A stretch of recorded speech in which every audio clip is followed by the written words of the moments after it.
நேபாளத்தில் ஒரு பெண் என்னை ஓட்டுநராக வேலைக்குச் சேர்த்து கொண்டார். அவர் எங்கு சென்றாலும் நான் தான் அவருடைய காரை ஓட்டிச் செல்வேன். ஆனால் ஆச்சரியமளிக்கும் விஷயம் என்னவென்றால், அவர் தினமும் ஒரு வெறிச்சோடிய பகுதியில் உள்ள ஒரு பழைய வீட்டிற்குச் செல்வார். நான் 2 மணி நேரம் வெளியில் காத்திருக்க வேண்டியிருக்கும். ஒரு நாள் நான் தைரியத்தை வரவழைத்துக் கொண்டு அந்த பெண்ணின் பின்னால் அந்த வீட்டிற்குள் சென்றேன்.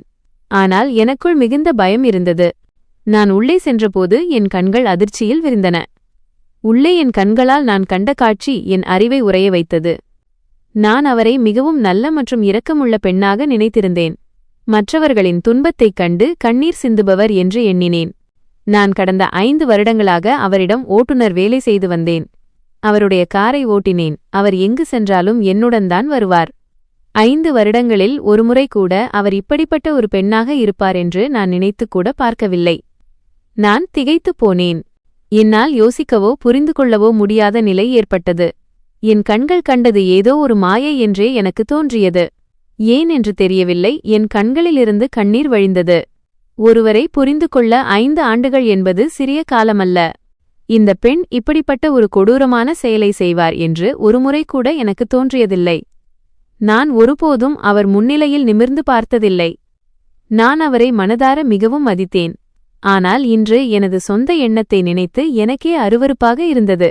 ஒரு கணம் வேலையை விட்டுவிடலாமா என்று தோன்றியது. ஆனால் நான் இங்கு வந்தபோது எந்த நிலையில் இருந்தேன் என்பது எனக்கு நினைவுக்கு வந்தது. எனக்கு ஒரு பெரிய துரோகம் இழைக்கப்பட்டது. அந்த துரோகத்தை எனது சொந்த உறவினரே செய்தார். என்னை இங்கு அழைத்த அந்த உறவினர் எனது பணத்தையெல்லாம் எடுத்துக்கொண்டு ஓடிவிட்டார். இக்கட்டான சூழ்நிலையில் இந்த பெண்தான் எனக்கு வேலை கொடுத்தார். கடந்த 5 வருடங்களாக நான் அவரிடம்தான் வேலை செய்து வந்தேன். அவர் நேபாளத்தை சேர்ந்தவர், மிகவும் அன்பாக பேசுபவர். அவர் யாரிடமாவது இப்படி நடந்து கொள்ள முடியும் என்பதை என்னால் நம்ப முடியவில்லை. அப்போதுதான் எனக்கு தோன்றியது, அந்த பெண் என்ன செய்தாலும் எனக்கு என்ன? நான் வேலை செய்கிறேன், எனது உழைப்பிற்கான சம்பளத்தை பெறுகிறேன். அவர் என்ன செய்கிறார், என்ன செய்யவில்லை என்பதை பற்றி எனக்கு என்ன கவலை? நான் கண்களை மூடிக்கொள்ள வேண்டும், காதுகளில் பஞ்சை வைத்துக் கொள்ள வேண்டும், உதடுகளை மூடி மௌனமாக இருக்க வேண்டும். இல்லையெனில் நியாயத்திற்காக நான் குரல் கொடுத்தால் என் வேலை போய்விடும். என் பிள்ளைகளின் தேவைகளை யார் பூர்த்தி செய்வார்கள்? நான் சவுதி அரேபியாவில் கடன் வாங்கிவிட்டு நேபாளம் வந்தேன். 5 ஆண்டுகளில் பாதிக்கும் மேலான கடனை அடைத்துவிட்டேன். என் மனைவி 2 அறைகள் கொண்ட ஒரு நல்ல வீட்டையும் வாங்கியிருந்தாள். அந்த பெண் என்னிடம் மிகவும் நன்றாக நடந்து கொண்டார். நானும் என் வேலையை நேர்மையாக செய்ய வேண்டும், ஏனென்றால் அவர் என்னிடம் எந்த குறையும் வைக்கவில்லை. ஆனால் இது எனது சுயநலமான எண்ணம். நீ ஒரு அநியாயக்காரன், நீ எப்படிப்பட்ட மனிதன் என்று என் மனசாட்சி என்னை பார்த்து கத்தியது. தவறைக் கண்டு அதை தட்டிக் கேட்பவனே நல்ல மனிதன். கைகளால் தடுக்க முடியாவிட்டால் வார்த்தைகளால் தடுக்க வேண்டும். அதற்கும் துணிச்சல் இல்லையென்றால் அதை மனதார வெறுக்க வேண்டும். அதுவே சரியானது. அந்த நேரத்தில் எனக்குள் இருந்து ஒரு குரல் சொன்னது, நீ உன் சொந்த கண்ணிலேயே விழுந்துவிட்டாய் என்று. ஏனெனில் நான் அதை மனதார கூட எதிர்க்க துணியாமல் இருந்தேன். என் கண்களுக்கு முன்னால் என் மனைவியும் பிள்ளைகளும் மட்டுமே தெரிந்தார்கள். நான் வேலையை விட்டால் அவர்கள் மீண்டும் ஏழ்மை நிலைக்கு தள்ளப்படுவார்கள். நான் அந்த இரவு முழுவதையும் மிகுந்த தவிப்புடன் கழித்தேன். எனக்கு உறக்கமும் வரவில்லை, என் உள்ளத்திற்கு நிம்மதியும் இல்லை. நான் கண்களை மூடினால் என் கண் முன்னால் ஒரு நிஷ்பாவி 8 வயது சிறுமி வந்து நின்றாள். அவளுடைய அலறல் சத்தம் என் காதுகளில் ஒலித்துக்கொண்டே இருந்தது. என் இதயம் துடித்தது. அந்த வெறிச்சோடிய வீட்டில் நான் கண்ட காட்சி என்னை நிலைகுலையச் செய்யும் அதிர்ச்சியான காட்சியாக இருந்தது. 5 வருடங்களாக என் மேடம் தினமும் அங்கு சென்று என்னை வெளியில் நிறுத்திவிட்டு 2 மணி நேரம் கழித்து வருவேன் என்று கூறுவார். என் பின்னால் வரக்கூடாது என்று எச்சரிப்பார். அவர் பொருட்கள் வாங்கச் செல்லும்போது கூட இதே வார்த்தைகளைத்தான் கூறுவார். என்னை காரின் அருகே நிற்க வைத்துவிட்டு நான் பொருட்கள் வாங்கிட்டு வர்றேன் என்று சொல்வார். ஆனால் அவ்வளவு பொருட்களை அவர் எப்படி தனியாக எடுத்து வருவார் என்று நினைத்து, அவர் என் முதலாளி என்பதால் நான் அவர் பின்னால் சென்று அந்த பைகளை வாங்குவேன். நான் அவரிடம் வந்தபோது 4 நாட்களாக பசியோடும் தாகத்தோடும் இருந்தேன். உணவின் மதிப்பு என்ன என்பதை நான் இங்கு வந்த பிறகுதான் உணர்ந்தேன். என் உறவினர் என் பணத்தையெல்லாம் எடுத்துக்கொண்டு சென்றுவிட்டார். அந்த நேரத்தில் என்னிடம் அரை வாடகை கொடுக்கக்கூட காசு இல்லை. கையில் 1 பைசா கூட இல்லாமல் 4 நாட்களாக பசியுடன் தெருக்களில் அலைந்து திரிந்தேன். ஒரு நாள் சாலையை கடக்கும்போது ஒரு காரில் மோதி கீழே விழுந்தேன். கண் விழித்து பார்த்தபோது நான் அந்த பெண்ணின் வீட்டில் இருந்தேன். நான் அவருடைய காரில்தான் மோதியிருந்தேன். அவரே என்னை வீட்டிற்கு அழைத்து வந்திருந்தார். என் தலையில் கட்டுகள் போடப்பட்டிருந்தன. நான் கண் விழித்தபோது ஒரு வேலைக்காரர்கள் அறையிலிருந்தேன். எனக்கு அருகில் என்னைப் போன்ற 2 வேலைக்காரர்கள் நின்றிருந்தனர். அவர்கள் மேடமின் காவலாளிகள். 3 நாட்களுக்குப் பிறகுதான் எனக்கு நினைவு வந்தது. எனக்கு நேர்ந்த விபத்து 3 நாட்கள் மயக்கத்தில் இருக்கும் அளவுக்கு கொடூரமானது அல்ல, மாறாக என் மயக்கத்திற்கு காரணம் பசிதான். நான் 4 நாட்களாக சாப்பிடாமல் இருந்தேன். அதனால் காரில் லேசாக மோதிய உடனே மயங்கி விழுந்துவிட்டேன். நான் கண் விழித்ததும் அந்த 2 நபர்களும் மேடமிற்கு போன் செய்து எனக்கு நினைவு வந்துவிட்டதாக கூறினர். சிறிது நேரத்திலேயே அந்த பெண் என் முன்னால் வந்து நின்றார். அவர் என்னிடம் என் உடல் நலத்தை பற்றி விசாரித்தார். அவருக்கு சுமார் 55 வயது இருக்கும். அவர் என்னிடம் மிகவும் அன்பாக பேசினார். நான் எனது அந்த உறவினரை பற்றி கூறி அவர் முன்னிலையில் அழுதேன். உடனே அவர் எனக்கு வேலை கொடுத்தார். 5 வருடங்களாக அவர் தினமும் என்னுடன் அந்த வெறிச்சோடிய இடத்திற்கு வருவார். 2 மணி நேரம் அந்த வீட்டிற்குள் இருப்பார். பின்னர் வெளியே வந்து காரில் அமர்வார். அந்த இடம் நகரத்திலிருந்து வெகு தொலைவில் இருந்தது. நான் தினமும் மேடமை அங்கு அழைத்துச் செல்வேன். ஒவ்வொரு முறையும் என் பின்னால் வரவேண்டாம் என்று என்னை தடுத்தார். அப்படிப்பட்ட இந்த வெறிச்சோடிய இடத்தில் தினமும் அவர் யாரை சந்திக்க வருகிறார், ஏன் 2 மணி நேரம் அவர்களுடன் அமர்ந்திருக்கிறார் என்ற கேள்வி எனக்கும் சில நேரங்களில் எழுந்ததுண்டு. ஒருவேளை அங்கு ஏழை எளியவர்கள் யாராவது இருக்கலாம், அவர்களுக்கு அவர் உதவி செய்கிறார் என்று நினைத்தேன். என் மனதில் அவருக்கு மிகுந்த மரியாதை இருந்தது. அவரை பற்றி தவறாக என்னால் நினைக்கவே முடியவில்லை. நான் என் மேடமை மிகவும் நன்றாக கவனித்துக் கொண்டேன். ஆனால் இன்று எனக்குள் என்ன தோன்றியது என்று தெரியவில்லை. நான் அந்த வீட்டிற்குள் நுழைந்துவிட்டேன். எனக்கு யாரிடமும் சந்தேகம் கொள்ளும் குணம் கிடையாது. ஆனால் ஏனோ தெரியவில்லை, மேடம் ஏன் என்னை தினமும் தடுக்கிறார், அங்கு என்னதான் நடக்கிறது என்று பார்க்க நினைத்தேன். 5 வருடங்களாக அவர் யாரை சந்திக்கிறார் என்று நானும் உள்ளே சென்று பார்க்க விரும்பினேன். அங்கு என் மேடம் யாருக்காவது உதவிதான் செய்வார் என்று நான் முழுமையாக நம்பினேன். ஆனால் என் கண்கள் கண்ட காட்சி வேறொன்றாக இருந்தது. அந்த வீட்டின் கதவு உள்ளே இருந்து பூட்டப்பட்டிருந்தது. நான் சுற்றிலும் பார்த்தேன். என்னைத் தவிர அங்கு யாரும் இல்லை. நான் வாயில் கதவைத் தாண்டி உள்ளே குதித்தேன். மிகுந்த தைரியத்துடன் நான் முன்னேறிச் சென்றேன். வெளியிலிருந்து பாழடைந்தது போல் தெரிந்த அந்த வீடு உள்ளே மிகவும் சுத்தமாக இருந்தது. நான் உள்ளே செல்லும் பாதையை நோக்கி நடப்பதற்குள் எதிரே ஒரு வேலைக்காரனை கண்டு திடுக்கிட்டு சுவற்றுடன் ஒட்டி நின்றேன். அவன் என்னை பார்த்துவிட்டானோ என்று நினைத்தேன். ஆனால் நான் மயிரிழையில் தப்பினேன். என்னை யாரும் பார்க்கவில்லை. ஆனால் இங்கு அப்படி என்ன புதையல் மறைந்திருக்கிறது, ஏன் இவ்வளவு காவலாளிகள் இருக்கிறார்கள் என்று யோசித்தேன். மாட்டிக்கொள்ளும் அபாயம் இருந்ததால் நான் உள்ளே செல்வதை சற்று தவிர்த்தேன். நான் மீண்டும் வாயிலை நோக்கி திரும்புவதற்குள் ஒரு குழந்தையின் அலறல் சத்தம் என் கால்களை கட்டிப்போட்டது. நான் நின்றிருந்த சுவருக்கு மேலே ஒரு சிறிய ஜன்னல் போன்ற அமைப்பு இருந்தது. சத்தம் அங்கிருந்துதான் வந்தது. நான் அந்த ஜன்னல் வழியாக உள்ளே எட்டிப் பார்க்க முயன்றேன். ஆனால் அந்த சுவர் மிகவும் உயரமாக இருந்தது. அதன் வழியாக பார்ப்பதற்கு ஏதேனும் உதவி கிடைக்குமா என்று நான் சுற்றிலும் தேடினேன். அப்போது அங்கு பெரிய மரப்பெட்டிகள் காலியாக இருப்பதைக் கண்டேன். ஒரு பெட்டியின் மேல் மற்றொரு பெட்டியை அடுக்கு வைத்து அதன் மேல் ஏறி உள்ளே பார்த்தேன். அந்த ஜன்னல் வழியாக உள்ளே பார்த்தபோது அங்கே பல சிறுமிகள் அடைத்து வைக்கப்பட்டிருந்தனர். ஆனால் என்னை உறைய வைத்த விஷயம் என்னவென்றால், என் மேடம் அங்கே நின்று கொண்டு ஒரு சிறுமியின் முடியை இரக்கமின்றி பிடித்து இழுத்து கொண்டிருந்தார். அந்தச் சிறுமி அலறினாள். முதலில் என் கண்களையே என்னால் நம்ப முடியவில்லை. என் மேடமின் அந்த முகம் மிகவும் பயங்கரமாக இருந்தது. அவர் மிகுந்த கோபத்துடன் அந்த நிஷ்பாவி சிறுமியை பார்த்து பின்னாலிருந்து இரக்கமின்றி தள்ளிவிட்டார். அந்த பெண் கீழே பலமாக விழுந்தாள். அவள் அழுது கொண்டே மேடமிடம் மன்னிப்பு கேட்டாள். ஆனால் அவர் அவளை கொடூரமாக தாக்கி பின்னுக்கு தள்ளினார். என் இதயம் யாரோ பிழிவது போல் இருந்தது. அதன் பிறகு என் காதுகளில் விழுந்த சொற்கள் என் அறிவை முற்றிலுமாக உறைய வைத்தன. நான் வேகமாக கீழே இறங்கி விறுவிறுப்பாக வெளிவாயிலை தாண்டி காரின் முன்னால் வந்து நின்றேன். அந்த நேரத்தில் எனக்கு தலைபுரி தரக சுற்றியது. என் நெஞ்சைக் கிழித்துக் கொண்டு இதயம் வெளியே வந்துவிடும் என்பது போல் வேகமாக துடித்தது. நான் அடைந்த பயத்தால் என் உடல்நிலை மோசமடைவதை உணர்ந்தேன். என் மேடமிற்கு இப்படிப்பட்ட ஒரு கொடூரமான முகம் இருக்கும் என்று நான் நினைத்துக்கூட பார்க்கவில்லை. 2 மணி நேரம் கழித்து மேடம் வெளியே வந்தபோது அவர் முகத்தில் எந்த கோபமும் இல்லை, மிகவும் மகிழ்ச்சியாக காணப்பட்டார். ஆனால் அவரது ரகசியம் எனக்கு தெரிந்துவிட்டது. நான் மிகவும் பயந்து போனேன். முதல் முறையாக கார் ஓட்டும்போது 2 முறை விபத்து ஏற்படுவதிலிருந்து தப்பினேன். மேடம் என்னிடம், இன்று உனக்கு என்னாச்சு, உடம்பு சரியில்லையா என்று கேட்டார். நான் இன்று கண்ட காட்சியைப் பற்றி அவரிடம் என்ன சொல்வது? ஒன்றுமில்லை, தலை சற்று சுற்றுகிறது என்று கூறிவிட்டு மிகுந்த சிரமத்துடன் காரை ஓட்டி அவரது பங்களாவிற்கு சென்றடைந்தேன். அவர் என்னை ஓய்வெடுக்கச் சொன்னார். நான் நேராக அறைக்குச் சென்றேன். ஆனால் அன்று என்னால் சாப்பிடவும் முடியவில்லை, இரவு முழுவதும் உறங்கவும் முடியவில்லை. அடுத்த நாள் எனக்கு என்ன நடக்கப் போகிறது என்று நான் சிறிதும் எதிர்பார்க்கவில்லை. மேடம் என்னை அழைத்து இங்கே உட்கார் என்றார். நானும் தரையில் அமர்ந்தேன். எதிரே ஒரு தொலைக்காட்சி டிவி இருந்தது. மேடம் அதை ஆன் செய்து என்னை பார்க்கச் சொன்னார். டிவியில் என்னையே பார்த்து நான் அதிர்ச்சியடைந்தேன். நேற்று நான் செய்த அனைத்தும் வீடியோவாக ஓடிக்கொண்டிருந்தது. என் நிலைமை மோசமானது. தலை நிமிரக்கூட எனக்கு துப்பில்லை. அங்கு ரகசிய கேமராக்கள் பொருத்தப்பட்டிருக்கும் என்றும் என் அசைவுகள் கண்காணிக்கப்படும் என்றும் நான் நினைக்கவில்லை. மேடம் வீடியோவை நிறுத்தினார். அவர் என்னிடம், நான் உன்னை தடுத்தும் ஏன் என் பின்னால் வந்தாய்? அங்கு என்ன நடக்கிறது என்று தெரிந்து கொள்ள அவ்வளவு ஆசையா? இப்போது உன் ஆசை தீர்ந்ததா?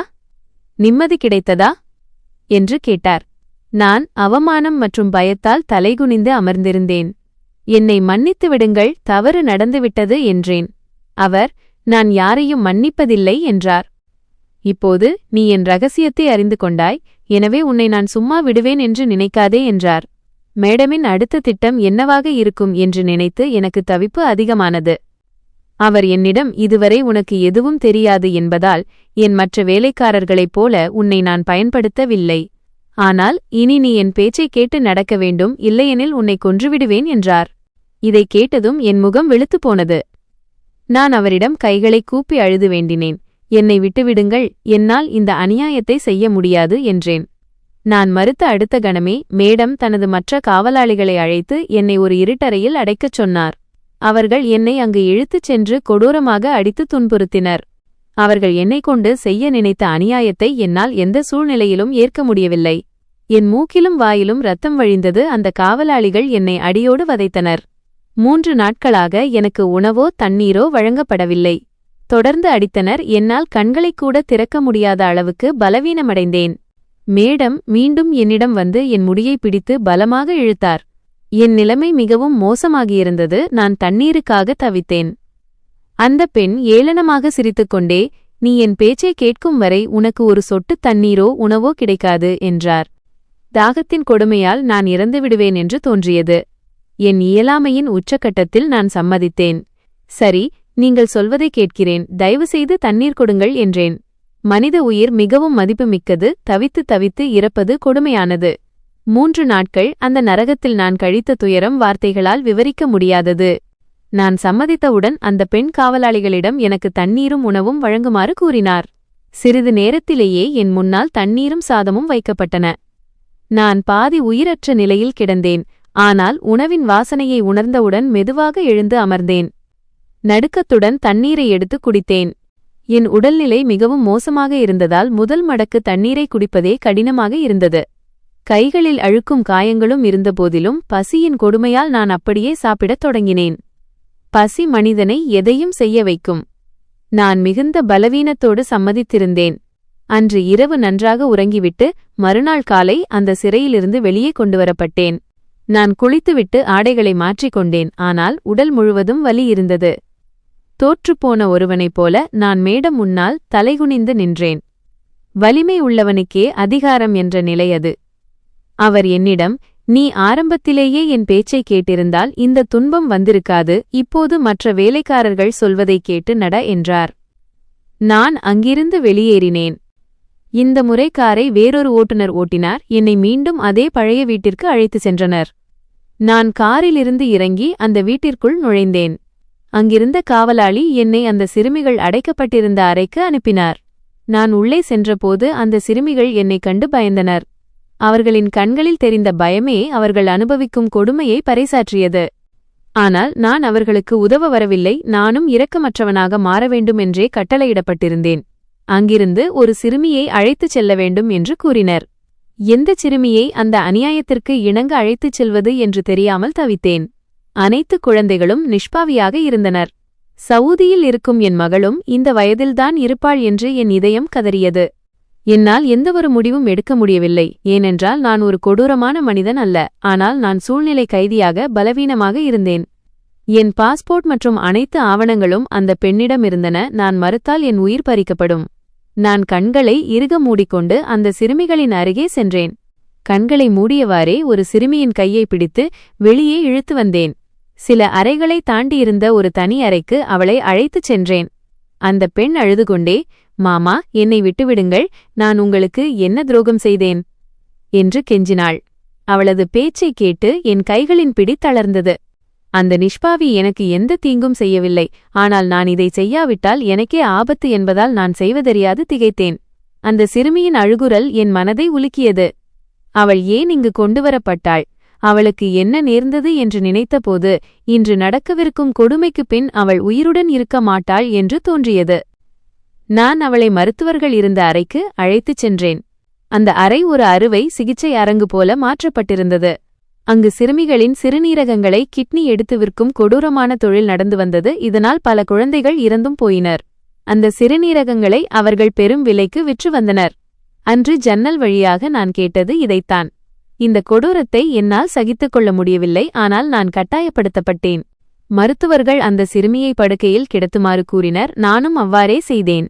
அந்த சிறுமி கதறி அழுதாள். என் உள்ளம் உடைந்து போனது. ஆனால் அந்த மருத்துவர்களுக்கு இரக்கம் என்பதே இல்லை. அவர்கள் அவளுக்கு மயக்க ஊசி போட்டனர். சிறிது நேரத்தில் அவள் மயங்கினாள். என்னை வெளியே போகுமாறு கூறினர். நான் உயிரற்ற உடலாக வெளியே வந்தேன். என் கண் முன்னால் என் மகளின் முகம் வந்து நின்றது. என் கண்களிலிருந்து கண்ணீர் கொட்டியது. பணத்திற்காக மருத்துவர்கள் கூட தங்கள் மனிதநேயத்தை விற்க துணிந்துவிட்டார்களா? பகலில் உயிரை காக்கும் மருத்துவர்கள் இரவில் சில பணத்திற்காக இத்தகைய கொடூரமான செயலில் ஈடுபடுவது எவ்வளவு பெரிய அநியாயம்! இந்த பாவத்தில் நானும் ஒரு பங்காளியாக மாறிக்கொண்டிருந்தேன். இனி என் பிள்ளைகளுக்கு நான் கொடுக்கும் உணவு இந்த பாவ பணத்திலிருந்து வருவதாக இருக்குமோ என்று என் நெஞ்சம் பதறியது. நான் அறைக்கு திரும்பினேன். ஆனால் என் மனதில் ஒரு பெரிய பாரம் இருந்தது. என்னால் சாப்பிட முடியவில்லை. அந்த சிறுமியின் முகமே என் நினைவில் ஆடிக்கொண்டிருந்தது. நான் அதிகாலையிலேயே கோயிலுக்குச் சென்றேன். கோயிலின் முன்னால் நின்றபோது என் உடல் நடுங்கியது. நான் எவ்வளவு பெரிய பாவத்தில் சிக்கியிருக்கிறேன் என்று நினைத்து கண்ணீர் வடித்தேன். நான் இறைவனிடம் கதறி அழுதேன். இறைவா, எனக்கு ஒரு வழியைக் காட்டு. இந்த பாவத்திலிருந்து நான் எப்படி தப்பிப்பது என்று நீண்ட நேரம் அழுது வேண்டினேன். பின்னர் நான் ஒரு உறுதியான முடிவை எடுத்தேன். என் கண்ணீரை துடைத்துக்கொண்டு நேராக காவல் நிலையம் சென்று அனைத்தையும் விவரித்தேன். இப்போது எனக்கு என் உயிரைப் பற்றிய பயமில்லை. நான் போலீசாருடன் அந்த இடத்திற்குச் சென்றேன். போலீசார் அந்த வீட்டைச் சுற்றி வளைத்து அதிரடி சோதனை நடத்தினர். அங்கிருந்த மருத்துவர்கள் மற்றும் அவர்களின் கூட்டாளிகள் அனைவரும் கைது செய்யப்பட்டனர். பின்னர் அந்த மேடமும் கைது செய்யப்பட்டார். பல சிறுமிகள் அந்த நரகத்திலிருந்து காப்பாற்றப்பட்டனர். அவர்களின் முகத்தில் தெரிந்த புன்னகை எனக்கு நிம்மதியை தந்தது. என் வேலை போனாலும் இறைவன் எனக்கு வேறு வழியை காட்டுவார் என்ற நம்பிக்கை எனக்கு இருந்தது. ஏனெனில் வாழ்வாதாரத்தை வழங்குவது இறைவனின் கையில் உள்ளது. அந்த பெரிய கும்பலை பிடிக்க உதவியதற்காக போலீசார் எனக்கு பரிசு வழங்கி பாராட்டினர். ஏனெனில் அவர்கள் நீண்ட நாட்களாக இந்த கும்பலை தேடி வந்தனர். பணத்திற்காக குழந்தைகளின் உடலிலிருந்து உறுப்புகளை திருடி விற்கும் அந்த மருத்துவர்களை நினைத்து எனக்கு வேதனையாக இருந்தது. இதை செய்யும்போது அவர்களின் கைகள் நடுங்கவில்லையா? அவர்களின் மனசாட்சி அவர்களை கேள்வி கேட்கவில்லையா? மனிதன் தங்களை யாரும் பார்க்கவில்லை என்று நினைத்துக் கொள்கிறான். ஆனால் இறைவன் அனைத்தையும் பார்த்து கொண்டிருக்கிறார். இறைவன் இத்தகைய பாவங்களை ஒருபோதும் மன்னிக்க மாட்டார். அநீதி இழைக்கப்பட்டவர்களின் அழுகுரல் வீண் போகாது. அதற்கான தண்டனை ஒரு நாள் நிச்சயம் கிடைக்கும். நண்பர்களே, இந்த கதை உங்களுக்கு பிடித்திருக்கும் என்று நம்புகிறேன். கதை பிடித்திருந்தால் வீடியோவை லைக் செய்யுங்கள். சேனலுக்கு புதியவராக இருந்தால் சப்ஸ்கிரைப் செய்து பெல் ஐகானை அழுத்தவும். இதனால் அடுத்தடுத்த பதிவுகள் உங்களுக்கு உடனுக்குடன் கிடைக்கும்.